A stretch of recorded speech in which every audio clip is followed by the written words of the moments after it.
What's up, everybody, and welcome to ITG Daily, the show that brings you the hottest in gaming news. I'm Drew Bosley. You can find me on Twitter at ArtisticGamer28, and that's the one, the only. It is Scott Savage. You can find him on Twitter at Savage. Scott, what's going on, buddy? Oh, getting into some new games after all. Checked out some old ones yesterday. Nice. I still have a lot of Dishonored to finish up, but dude, that game's that so one's good. been calling me for years, so that'll be there for a while yet. That's fair. That's fair. Everybody can be joining us live over on twitch.tv/theofficial ITG, as well as YouTube at Inside the Game Official. Scott, but they can't join us live. They can hit us up later. InsideTheGame.ca, podcast services, and TV streaming networks around the globe. Scott, don't forget, February 17th, we'll be streaming live for 2 hours of Horizon Forbidden West. Stop by. You could actually win a copy of the game. We also have coming up on April 2nd. I'm excited just to watch. Yeah. Dude, I've got a lot to talk about, man. There's so much to talk about with this game. But before we get to that, coming up on April 2nd is the Covenant House charity stream. We are back once again supporting a fantastic cause, so make sure you swing by for that 12-hour charity stream. Lots of guests and things to do over there and support a great cause out of Toronto. Scott, coming up on today's show, GTA Online is coming to next gen and soon. Oh man, here we go again. Are they gonna hook me again? Let's find out. Telltale Games will be revealing a behind the scenes look at their latest version of The Wolf Among Us 2. That's later today, Scott. I'm excited for that. We'll see how that goes. That is 1 p.m. Eastern if you're checking that out. And Jade Raymond looks to push the PS5 with their debut title. Scott, you ready to get going or what? Yeah, I'm interested in most of these topics here. Grand Theft Auto has got to be a great place to start it off because I feel like, well, we mention it almost every week. Dude, honestly, it just feels like it's unstoppable, right? Like it's been around for 3 generations now at this point, and here we go again as GTA Online is coming to PS5 and the Xbox Series X and S on March 15th. Yep. Again, this comes from Connor McCarr over at VG247. Ring the alarm. We've got news regarding GTA Online for next-gen consoles. This time around, it comes in the form of a short but sweet community blog post and covers a vast range of updates due in the future. For GTA Online players, the most exciting of which is the news for the PS5 and the Xbox Series X and S versions are set to release on March 14th. The third generational revival of this game is still, man, come on, like 3 Scott, the game just won't go away, man. Yeah, if you played this game in high school and had a child, that child can now buy the game. That's right. It's getting all new shiny graphics, up to 4K resolution, 60 frames per second, improvements to texture and draw distance, HDR options, ray tracing, and a selection of technical improvements that will speed up load times, thank goodness, and more. Yeah. Dude, I think honestly that's one of the biggest perks for next gen is how quickly everything loads. Super fast. Oh yeah, it just causes it makes it even awkward sometimes when I'm playing Mass Effect and the elevator doesn't last as long as the voice lines. Everybody just gets real quiet really soon. Like, well, where'd everybody go? Yeah.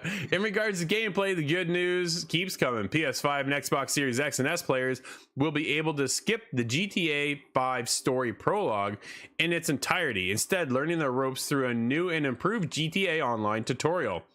New to players is a career builder, which allows players to choose one of 4 avenues of illegal income from the get-go: biker, executive, nightclub owner, and gun runner. New players on these platforms will also get a healthy initial cash injection to get you up to speed, making the starting experience far less grindy than it is currently.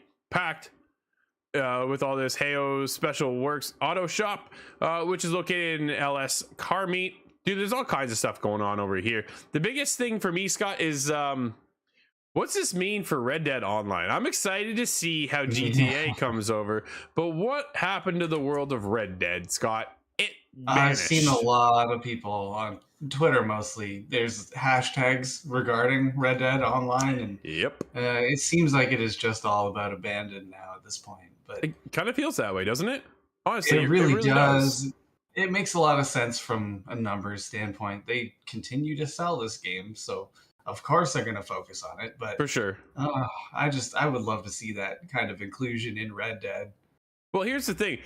I went right to the Red Dead site this morning, and I took a look to see what is the latest update, right? Because I've been out of Red Dead because there's just nothing going on over there. A spotlight on trader bonuses in Red Dead Online this month. That is it all, dude. Like, it's all hands on deck for GTA Online. And like you say though, right, it's the moneymaker. To me, it makes sense. I get it. understand why there's such a heavy focus over there for Rockstar to keep going with GTA Online. The community is unstoppable, right? Like, that game has been around now for, that's what they said, 3 generations, and it's only getting like, it's not slowing, it's only getting bigger, Scott, at this point. And they keep dropping more DLC. I think the biggest kick in the pants for us as Red Dead Online fans was the drop of contracts, right, for GTA. Yeah. And that kind of just almost put the nail in the coffin for Red Dead Online. I'd love to see what Rockstar, if they even have a roadmap for 2022 for Red Dead Online, or is it just all hands on deck? We're going in GTA. We're talking about GTA 6 and the fact that that's in development too. We just got that announcement the other day. Who didn't know that was coming? Like, we all figured that was happening, right? But it's kind of one of those things. What does the future of Red Dead look like? Because it's all GTA content, and for a game that's been around for 3 generations, that's like, holy crap. Well, that's the weird part to me. And they just had the Dre DLC that was a big chapter added on. Yeah. I wish we could get that kind of interest in Red Dead, but it wouldn't be Dr. Dre, of course. You get Kenny Rogers in there, Johnny Cash. Maybe, right? I don't know if that means anything to anybody, but that is an option. Here's the bonus though, Scott.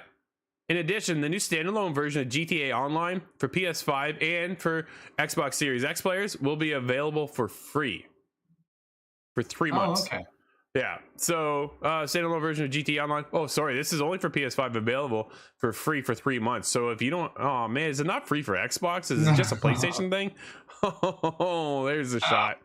There's a shot. My biggest thing is, how do the mechanics? Did they upgrade the mechanics of the game? Because it feels so clunky to go back into this thing that's been carried over for 3 generations, Scott. I want a new upgrade. I can't agree with you that it's clunky, because it remains unchanged for 3 generations. Well, yeah, but it must be you. Which is fair. What it is now though is, I'm so used to Red Dead's mechanics, right? It's so much more this generation. It's a lot more fluid. It feels a lot more tactile. There's just GTA. I'm like, oh, dude, I'm gonna try it. 3 months for free. Jump in. We'll take a look. Will it keep me around? I hope so, because dude, to be a part of that world is absolutely astonishing. It's incredible. But yeah, its mechanics are really slowing me down. Will it be any easier, Scott, to meet up at a party? I think that's the biggest thing. Yeah.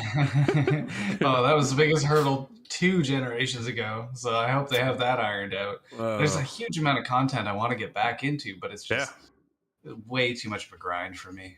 Yeah, we'll see if it ever happens. But let's move on to what is happening today, as Telltale Games announced behind-the-scenes look at The Wolf Among Us 2. It said later this week, but we just found out it's actually coming today. Telltale Games went through a resurrection and a reinvention after it shut down in 2018, but returned shortly after with the return to one of its fan-favorite series in 2019, The Wolf Among Us 2. We learned more about the game in December of 2020, and then Telltale Games shared more year later, shortly after, the Game Informer's feature about the new iteration of the studio.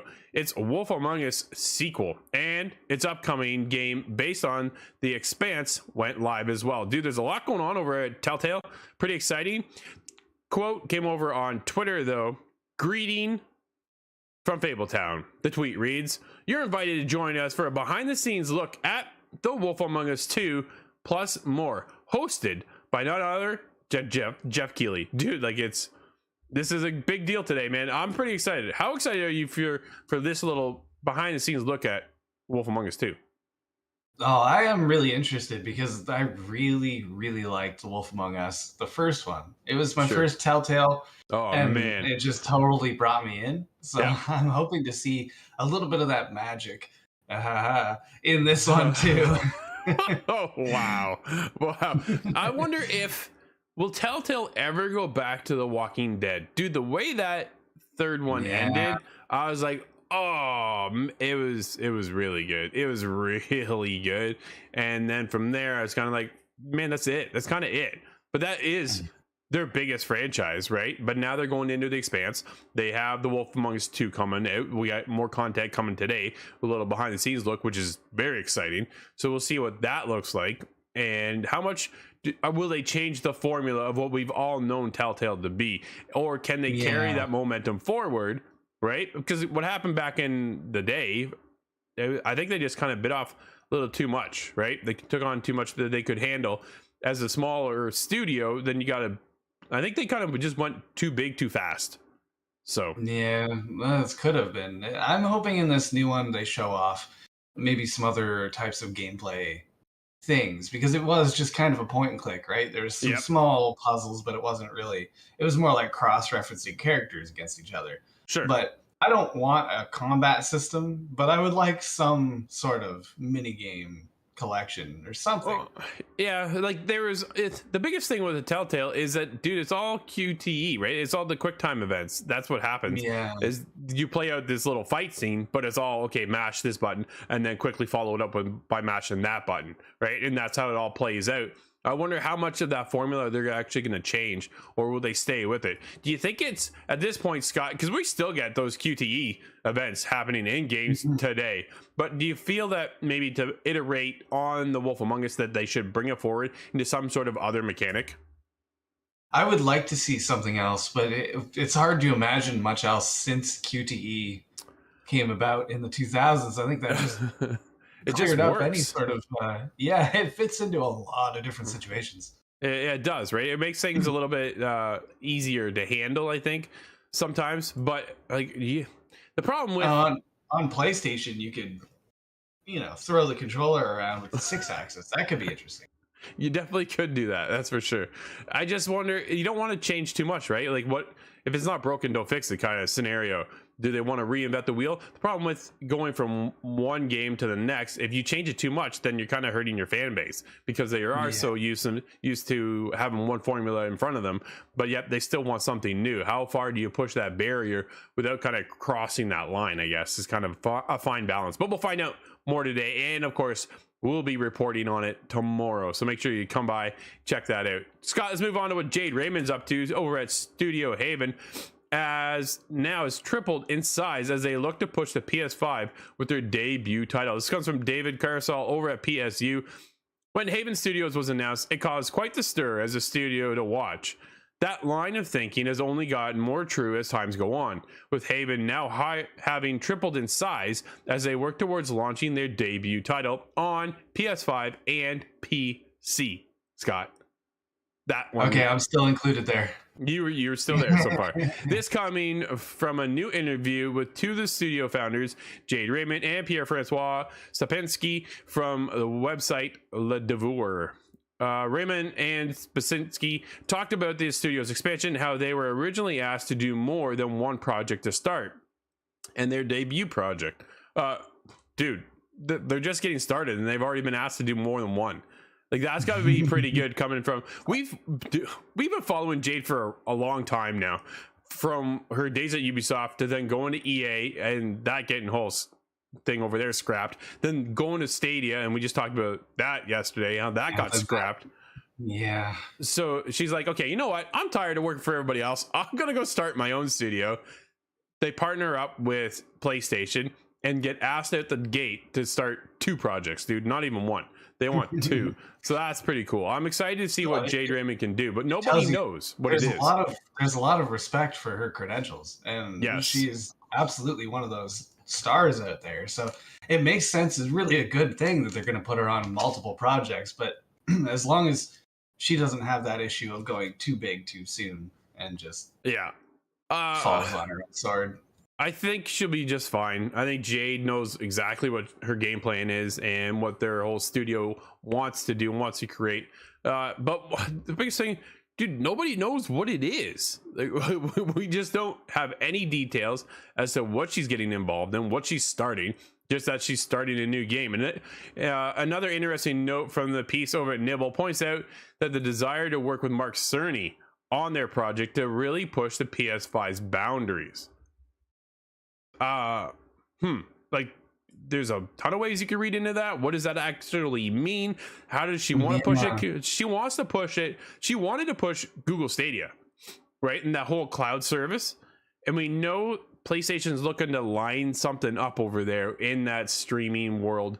And how will she tap into that, Scott? Will she go VR? right? Yeah, that's initially what I think of. Well, pushing the tech of the PS5 is Sure. first thing I think is VR. Secondly, there's a huge update in hardware. So is it just going to be pushing, 2 million little polygons now instead of one? Like I'm not so certain what that means. But she may have picked up a lot of knowledge from her time at Google. That would make sense if it has Yes. something to do with Spartacus. Spartacus is indeed cloud service. Are you shocked that we haven't heard anything else about that? I'm surprised, but I'm also wondering if this is just going to be like a surprise drop.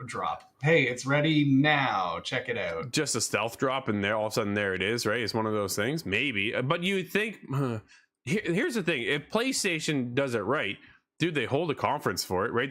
The next state of play reveals this, and then they carry that momentum and that mind share forward from the next little while. Especially coming off the heels of what Xbox just did, Microsoft with the Activision Blizzard purchase. Like, dude, that's still in everybody's kind of mindset and mind frame of, wow, what a massive move. But if they can kind of drop this and then maybe give us other tidbits of, God of War Ragnarok and then the PSVR headset, nobody even knows what that looks like. Like, there's just a lot of questions going on. Give us an insight of what Jade Raymond's project is all about. Just a little like 1 minute, 2 minute interview of what their plans are, what their hopes and desires are, what their dream is all about when they form this studio to work on whatever game they're building towards, right?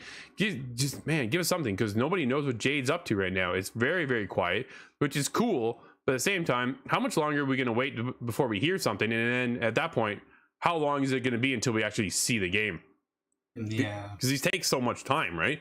That's the other thing. But who is not taking a lot of time is Tom Holland is in the news once again, as he's keen to star in a Jack and Daxter movie. Scott, really? Do you think this will ever happen? I think it's quite possible, but I'm wondering, how much did Ryan Reynolds ask if they didn't take him on? That's just it, right? This comes from Michael over at PSU. Spider-Man No Way Home actor Tom Holland has revealed that he's keen on starring in the movie adaptation of Naughty Dog's Jack and Daxter. Speaking with GameSpot, Holland, who is appearing in the Uncharted movie this month as Nathan Drake, also a Naughty Dog franchise, was asked about his dream video game adaptation. In response, he picked the fan favorite platforming franchise and wants to play Jack. Dude, I'm in. Quote, I would like to make a Jack and Daxter movie. I would play Jack, but I would make it at A24. So it was really weird and like dark. Well, I get that, right? I don't want a lighthearted Jack and Daxter. When you played 3, they started taking a bit of a darker turn with that game, the whole franchise itself. Dude, but I just want another game. I don't think I really want a movie, Scott.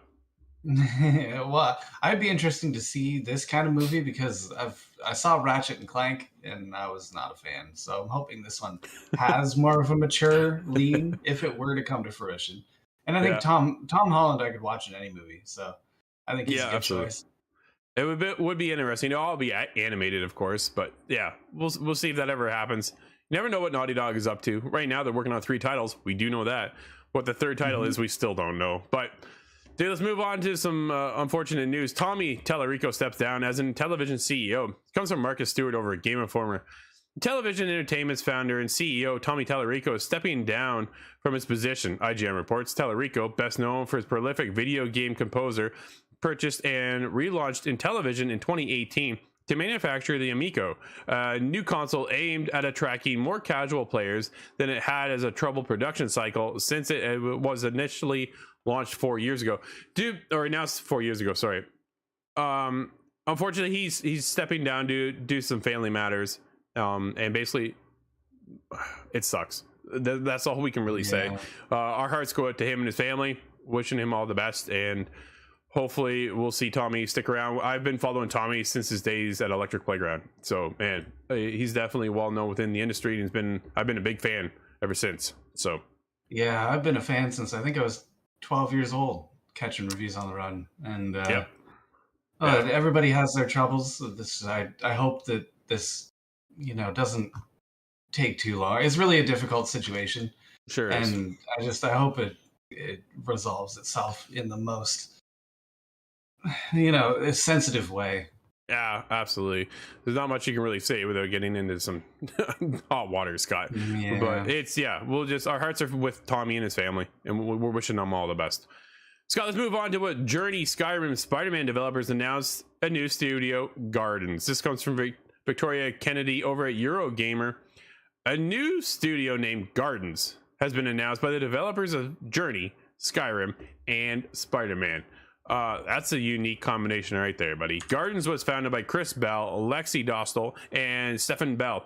Each has a wealth of experience within the video game industry, with collective works from Journey, What Remains of Edith Finch, Sky, Children of Light, if you didn't know it was actually an Apple Arcade game, and Dust Force between them.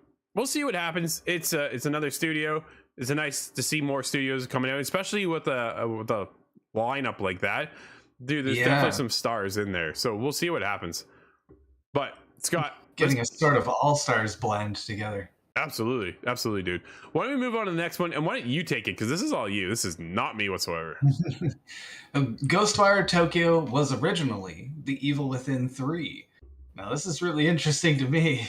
This is from Gabe Gerwin on GameSpot. He writes that when Ghostwire Tokyo was first announced, in meme-worthy fashion at E3 2019, former creative director Ikumi Nakamura said it was not going to be a survival horror game like Tango Works' previous games, The Evil Within and The Evil Within 2. However, the spooky action-adventure game actually began its life as The Evil Within 3. And some of that game's essence lives on in the paranormal first-person action of Ghostwire Tokyo. GameSpot recently got the chance to see a hands-off demonstration of Ghostwire Tokyo. We learned from the development team that prior to taking its current form, the game was planned as The Evil Within 3. Much like the psychological horror, and especially its sequel, Ghostwire Tokyo features morphing, shifting rooms that will both disorient you and keep you on your toes. I really like that. That's that non-Euclidean space, I believe it's called. No, that thanks. really messes with your head. It's the difference here is that supernatural spells from cultists are to blame for the changing environments, instead of a deeply broken mind trying to protect itself from further trauma. Yeah, if you haven't gotten into the Evil Within games, they are psychological as a maximum. It is powerful. So I'm really curious to see what kind of tweaks that adds to Ghostwire Tokyo. It looks incredibly different, of course. Yep. But it still has that kind of creepy aesthetic to it. You're dealing with Japanese yokai spirits and stuff, and I think there's a lot of potential here, knowing that it's coming from the developers of The Evil Within. That excites me. I might put it a little bit out of your realm. Oh, no, absolutely does. Yeah, no, it is not for me. But Scott, there are a couple games out today which are for me. What are they? We have Ollie Ollie World on PlayStation 5. 4, Xbox One, XS, Switch, and PC. And we have Sifu on PlayStation 4, 5, and PC today. You can also check out my review of Sifu. I played it on PlayStation 5. It is it's an incredible game, but it is tough. It is hard. And there's a big discussion going on about the game and its difficulty and how it's kind of it's a unique situation. Definitely check out the review, check out the game. I do recommend it. I had a blast playing it. But Scott, that is going to wrap up today's show. Everybody, thank you for hanging out with us. This has been ITG Daily, the show that brings you the hottest in gaming news. You can always join us live over on twitch.tv/theofficialitg, as well as YouTube at Inside the Game Official. But if you can't join us live, hit us up later. InsideTheGame.ca, podcast services, and TV streaming networks around the globe. Until tomorrow, everybody, I'm Drew, that's Scott, and we'll see you inside the game.